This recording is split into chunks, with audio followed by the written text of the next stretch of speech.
চাপের মুখে ভোলবদল মার্কিন প্রেসিডেন্টের মোদিকে গ্রেট প্রাইম মিনিস্টার বলে সম্বোধন করেছেন ডোনাল্ড ট্রাম্প। অর্থাৎ শুক্রবার একরকম তাকে আমরা দেখেছিলাম, আজ আবার মোদি আমার বিশেষ বন্ধু, বিশেষই থাকবে এমনটাই বলছেন ডোনাল্ড ট্রাম্প। অর্থাৎ আবারও কি ইউটার্ন ডোনাল্ড ট্রাম্পে? একেবারে সোশ্যাল মিডিয়া ট্রুথ সোশ্যালে ডোনাল্ড ট্রাম্পের পোস্টে ছিল যে ভারত এবং রাশিয়াকে চীনের গভীর অন্ধকারে হারিয়ে ফেলছে। ঠিক তার একদিন অতিক্রান্ত হতে না হতেই একেবারে ইউটার্ন ডোনাল্ড ট্রাম্পের, যেখানে সংবাদ মাধ্যমের সামনাসামনি হয়ে তিনি বলছেন যে প্রধানমন্ত্রী নরেন্দ্র মোদী তার সঙ্গে ভালো বন্ধুত্ব রয়েছে, বন্ধুত্ব অটুট থাকবে। মোদী এই মুহূর্তে যা করেছেন, অর্থাৎ রাশিয়া থেকে তেল কেনার বিষয়টা ডোনাল্ড ট্রাম্প উল্লেখ করেছেন, সেই বিষয়টা যদিও ডোনাল্ড ট্রাম্পের ভালো লাগেনি, কিন্তু মোদির সঙ্গে ট্রাম্পের যে বন্ধুত্ব রয়েছে, যে সম্পর্ক রয়েছে, সেই সম্পর্ক অটুট থাকবে এমনটাই মন্তব্য। কিন্তু হঠাৎ কি এমন হলো যখন রাশিয়া থেকে তেল কেনার জন্য শুল্ক বৃদ্ধি, এত চাপ, এত কৌশল, তারই মাঝে হঠাৎ ইউটার্ন কেন? কি কৌশল ডোনাল্ড ট্রাম্পের? একাধিক প্রশ্ন উঠছে। একদমই তাই। এবং দেখো মাসুমা, একটা বিষয় আমরা জানি, আন্তর্জাতিক ক্ষেত্রে বহু খবর তো হচ্ছে, কিন্তু গত কয়েক মাস ধরে হেডলাইন্স মেকার কিন্তু একজনই, কে তিনি? Donald Trump. এবং তার যে মন্তব্য, একটার পর একটা মন্তব্য, কিন্তু একটা বিষয় দেখতে হবে মাসুমা, একেবারে শুরুর থেকে কিন্তু আমরা দেখেছি যে নরেন্দ্র মোদী ভারতের অবস্থান একেবারে স্পষ্ট করে দেওয়া হয়েছে, এবং সেই অবস্থানেই টোন কিন্তু এক প্রকার সেট করে দেওয়া হয়েছিল। আর এখান থেকেই প্রশ্ন, তাহলে কি সেই টোন সেট করে দেওয়ার পর এবার কোনো একটা জায়গায় গিয়ে ইউটার্ন দেখা যাচ্ছে ডোনাল্ড ট্রাম্পের? এই গোটা বিষয়ে কি বলছেন ডোনাল্ড ট্রাম্প, দেখুন। I always will. I'll always be friends with Modi. He's great prime minister. He's great. I'll always be friends, but I just don't like what he's doing at this particular moment. But India and the United States have a special relationship. There's nothing to worry about. We just have moments on occasion. সংবাদ মাধ্যমকে দেওয়া সাক্ষাৎকারে Donald Trump Modi এবং তার বন্ধুত্বের কথা, পাশাপাশি America নয়াদিল্লির সম্পর্কের কথা, একেবারে বলা যায় অটুট থাকার কথা বলছেন। তার সেই মন্তব্যের পর ভারতের প্রধানমন্ত্রী নরেন্দ্র মোদী তিনিও ইতিবাচক আখ্যা দিচ্ছেন। নরেন্দ্র মোদীর পোস্ট আপনাদের সামনে তুলে ধরবো, যেখানে ডোনাল্ড ট্রাম্পের এই মন্তব্যের পর ইতিবাচক আখ্যা দিচ্ছেন তিনি, এবং যে বন্ধুত্বের কথা ডোনাল্ড ট্রাম্প বলছেন, সেই বন্ধুত্বের বার্তাকে স্বাগত মোদীর। দুদেশের ইতিবাচক সম্পর্কের মূল্যায়নের জন্য কৃতজ্ঞতা নরেন্দ্র মোদীর। তার সেই সোশ্যাল মিডিয়া পোস্ট এই মুহূর্তে তুলে ধরছি আপনাদের সামনে।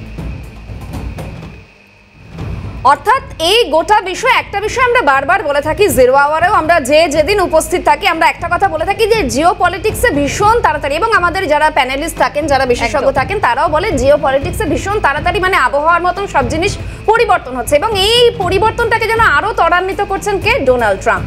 আর এখান থেকে আমরা আলোচনা বিশ্লেষণ এগিয়ে নিয়ে যাওয়ার চেষ্টা করব। কূটনৈতিক বিশেষজ্ঞ শুভাশিস বন্দ্যোপাধ্যায় রয়েছেন আমাদের সঙ্গে। শুভাশিস দা, প্রথমেই খুব ছোট প্রশ্ন রাখবো আপনার কাছে, ভারতের কৌশলে কি কোন একটা জায়গায় গিয়ে চাপে পড়েই ডোনাল্ড ট্রাম্পের এই ইউটার্ন? দেখো, ডোনাল্ড ট্রাম্পের ইউটার্নের থেকেও বড় কথা যেটা আমার চোখে পড়ছে, সেটা হচ্ছে ডোনাল্ড ট্রাম্পের ভাষার চয়ন গত 2-3 দিন ধরে কিছুটা হলেও বদলাচ্ছে। তার মানে এটা বোঝাটা নিশ্চিত যে তার আশেপাশে যারা তার উপদেষ্টা মহল আছে, তারা অলরেডি আঁচটা পেতে শুরু করেছে যে আমেরিকা কি ধরনের ভোগান্তি ভোগ করতে পারে যদি এই ট্রাম্প ডিপ্লোমেসি বা তো কথায় ট্রাম্প স্টুপিডিটি, ট্যারিফ স্টুপিডিটি যেটাকে আমরা আখ্যা দিয়েছি, সেই ট্যারিফ স্টুপিডিটিটা যদি চলতে থাকে। সুতরাং ডোনাল্ড ট্রাম্প এটা বুঝতে পেরেছে যে তার ইকোনমিক্সের ক্লাসটা হয়তো পূর্ণ হয়নি গত কিছু বছরে, যেটা গত 10 দিনে আমাদের এখানকার ডিপ্লোম্যাটসরা, ব্যুরোক্র্যাটসরা এবং স্ট্র্যাটেজিস্টরা এবং অবভিয়াসলি পলিটিক্যাল চিয়ার্সরা বুঝিয়ে দিয়েছে যে আমরা জানি ইকোনমিক্সটাকে কিভাবে আয়ত্তে করতে হয় এবং ব্যবহার করতে হয় রাষ্ট্রের হিতে। সেটা ডোনাল্ড ট্রাম্প জানতো না বলেই এই ট্যারিফ করে নেচেছিল। এখন পায়ে ব্যথা, তাই যথারীতি ব্যাক টু প্যাভিলিয়ন। এখন যে কম্পিটিটর মোদি বা ডেড ইকোনমির ওনারশিপ যে লোকটার হাতে, সেই মোদি এখন friend Modi, very good friend Modi, ally মোদিতে পরিণত হয়েছে। সুভাষিস, একটা বিষয় যে ভারতকে বাগে আনতে না পেরে, একদিকে শুল্ক বৃদ্ধি, হুঁশিয়ারি, এগুলো তো লেগেই ছিল, তবে ভারতকে বাগে আনতে না পেরেই কি ডোনাল্ড ট্রাম্পের ইউটার্ন বলা যায়, মানে চটজলদি ইউটার্ন? অ্যাবসলিউটলি ভারতকে বাগে দেখুন, একটা কথা খুব বাস্তবিক ভাবে ভাবতে হবে, ডিপ্লোমেসি তো মঙ্গল গ্রহ থেকে আসে না। সুতরাং ডিপ্লোমেসি যারা করে ভারতের হয়ে তারা ভারতীয়, এবং ভারতীয়দের আপনি যদি সমাজ ব্যবস্থা দেখেন বা একটা ভারতীয় ছেলে বা মেয়ের বড় হয়ে ওঠার সমাজ ব্যবস্থা দেখেন, আমি আর আপনি যে এনভায়রনমেন্টে বড় হয়েছি, আমরা পয়েন্ট টু পয়েন্ট নেগোসিয়েশন করে বড় হয়েছি। আমরা জলের লাইনে নেগোসিয়েট করি কার বালতিটা আগে থাকবে, আমরা জামা কাপড় কিনতে গিয়ে নেগোসিয়েট করি 1000 টাকার জিনিসটা আমরা 100 টাকায় কি করে কেনা যাবে। আমরা এমনকি স্কুলে গিয়ে স্কুলের ফিসটা নেগোসিয়েট করি যে যদি মাস্টারমশাই 2-3টে চ্যাপ্টার কম পড়ায় তাহলে কি মাইনেটা কমবে। সুতরাং নেগোসিয়েশনের আমাদের কোনো লিমিট নেই। আরেকটা জিনিস ভারতীয়দের মধ্যে অসাধারণ আছে, সেটা হলো ভারতীয়রা কোনো জিনিস সম্বন্ধেই ফেস করতে ভয় পায় না। কারণ আমরা ওয়ার্সটা দেখে এসেছি, আমরা শাসন দেখেছি, শাসন ব্যবস্থার যে নেগেটিভ সাইড গুলো আছে সেটা দেখেছি, অপশাসন দেখেছি। আমরা ভয় পাই না কোনো জিনিস, আমরা ফেস করি।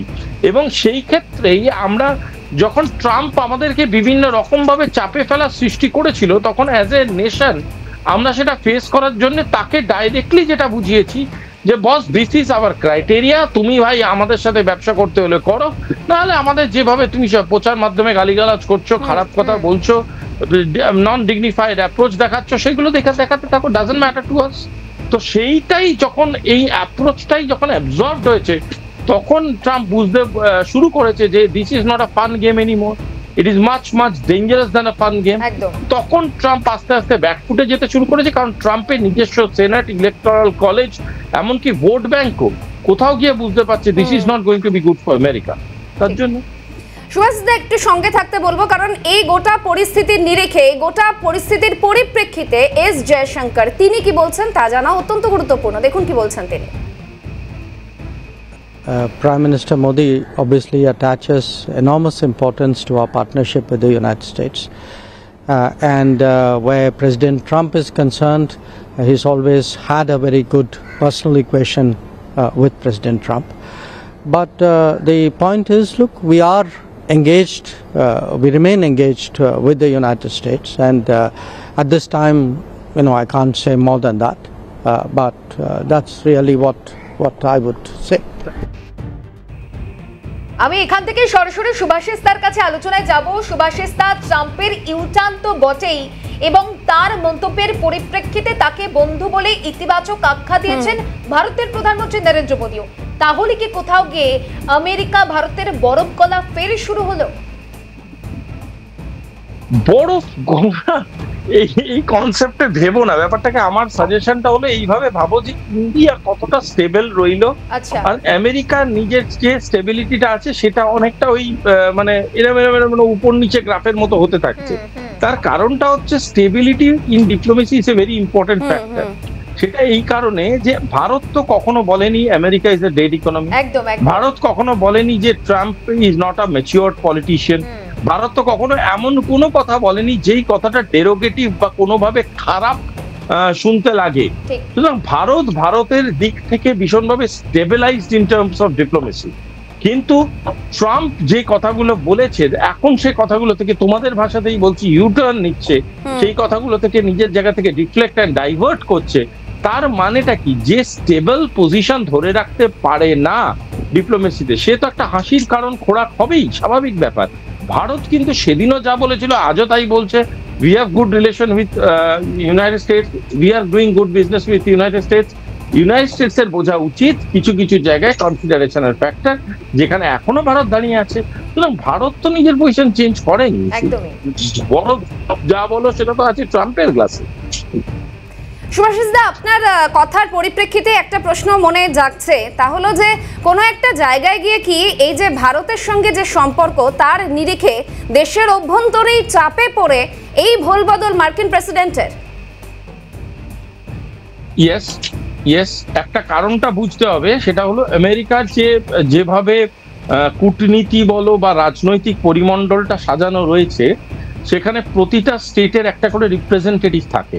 এবং সেই রিপ্রেজেন্টেটিভরা হচ্ছে অধিকাংশ ক্ষেত্রেই ভীষণ ভোকাল। এরম নয় যে তারা মেনে নেবে সবকিছু বা এই ধরনের ভাবনা চিন্তার কোনো কারণ নেই। সুতরাং এই যে প্রেসিডেন্সিয়াল ক্যান্ডিডেটটি হয়, এই প্রেসিডেন্সিয়াল ক্যান্ডিডেটের কিন্তু অনেক ধরনের ভয় তাদের মনে থাকে। একটা হচ্ছে লিগ্যাল ভয়, একটা হচ্ছে ইমপিচমেন্টের ভয়, এবং শুধু তাই নয়, এমন অনেক রকমের ভয় থাকে যেখানে আমেরিকান কনস্টিটিউশনকে তাদের সেনেট ইটসেলফ তাদের প্রেসিডেন্টের এগেনস্টে ইউজ করতে পারে এবং নো কনফিডেন্স চালনা করতে পারে। সুতরাং এই ধরনের পরিপ্রেক্ষিতে এই যে যারা পারিপার্শ্বিক লোকজন আছে তারা এবং তাদের যে বক্তব্যটা, সেটা যথেষ্ট গুরুত্ব দিয়ে শোনা এবং সেটাকে নিয়ে পর্যালোচনা করা, সেটা কিন্তু মানে একরকমের মানে খুব important necessity for this people.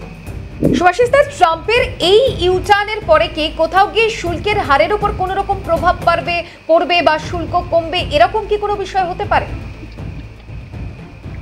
আমার মনে হয় শুধু তাই নয়, আরো বহু কিছু জায়গায় গিয়ে ট্রাম্প নেগোশিয়েট করতে চাইবে। কারণ ট্রাম্পের এই শুল্ক নীতি বা শুল্ক রিলেটেড যে কথাবার্তাগুলো আছে, সেটা শুধুই শুল্ক নির্ভরশীল নয়।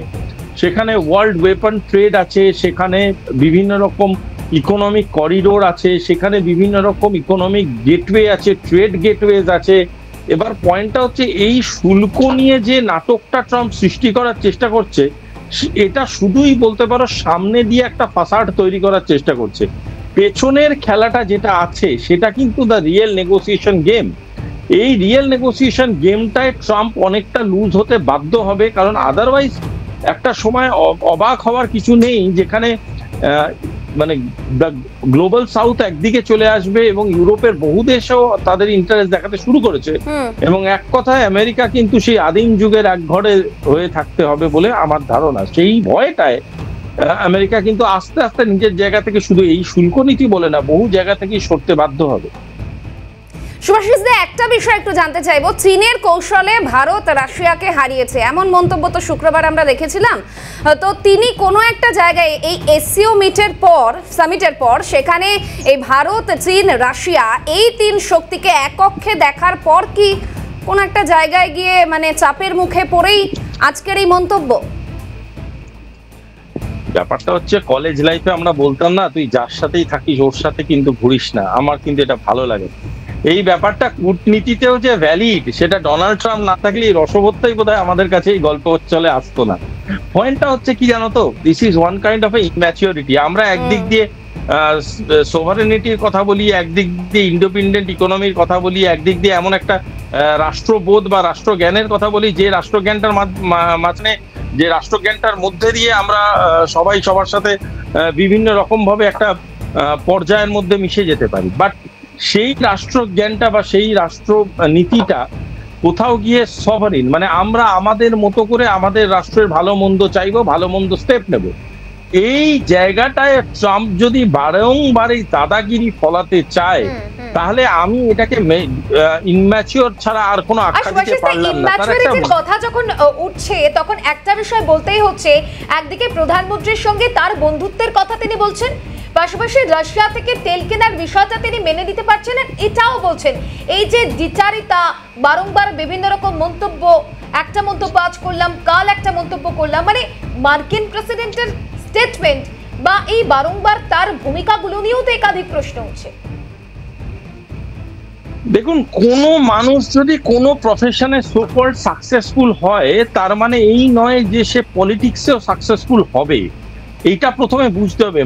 মার্কিন প্রেসিডেন্ট যিনি, উনার একটা ব্যবসায়িক মানসিকতা ছিল, যেই মানসিকতা দিয়ে উনি ভেবেছিলেন গোটা পৃথিবীটাই এতদিনে যে কোনো ভাবে ট্রানজাকশনাল নেগোসিয়েশন করলেই চলে। পৃথিবীর ডিপ্লোমেসি বা পলিটিক্যাল সারাউন্ডিংসটা এত কঠিন, এত বাস্তবমুখী এবং এতটাই ডেন্স, সেটা বুঝতে বোধহয় ডোনাল্ড ট্রাম্পের একটু সময় লেগে গেল। এই সময় লাগাতে যেটা হলো সেটা হলো আমেরিকার যে ফ্রেন্ডলি ইমেজটা ছিল সেটা গোটা বিশ্বের কাছে এক্সপোজ হয়ে গেল, যে অ্যাকচুয়ালি আমেরিকা কিন্তু সর্বাং ক্ষমতাশীল একটা দেশ হতে চায় এবং সবসময় চেষ্টা করে এমন একটা ভবিষ্যৎ তৈরি করার, যে ভবিষ্যৎটা তাদের সোকল কন্ট্রোলে থাকবে। এই কন্ট্রোল ফ্রিকিং জিনিসটা তো আজকের ডেটে কেউ পছন্দ করে না, এটা তো কারুরই মানে খুব একটা কাম্য নয়। আমরা ব্যক্তি জীবনে পছন্দ করি না, তো রাষ্ট্র কেন পছন্দ করতে যাবে? সুতরাং অন্তররাষ্ট্রীয় এই পরিকাঠামোতে স্বাধীনতাটা যখন আমাদের কাছে মূল উদ্দেশ্য, তখন আমাদের একজন আরেকজনের পাশে দাঁড়াতে হবে। এই যে কোঅপারেটিভ ইন্ডেক্স, সেটাই হচ্ছে কল অফ ব্রিক্স, সেটাই হচ্ছে কল অফ বিমস্টেক, সেটাই হচ্ছে call of SCO in the land of in the name of cooperation. তো কোঅপারেশনটাকে সামনে রেখে যখন আগামী বিশ্বের প্রতীকী আমরা তৈরি করছি, তখন এই কন্ট্রোল ফ্রিক পলিটিক্সটাকে আমরা দূরে হাঁটাবো বলেই আমরা ট্রাম্পকে এত কঠিন, এত বড় সড়ো একটা গ্লোবালাইজড ইউনিফাইড চ্যালেঞ্জের মুখে বারংবার ফেলছি এবং আগামী দিনেও ফেলবো যদি না শোধরায়।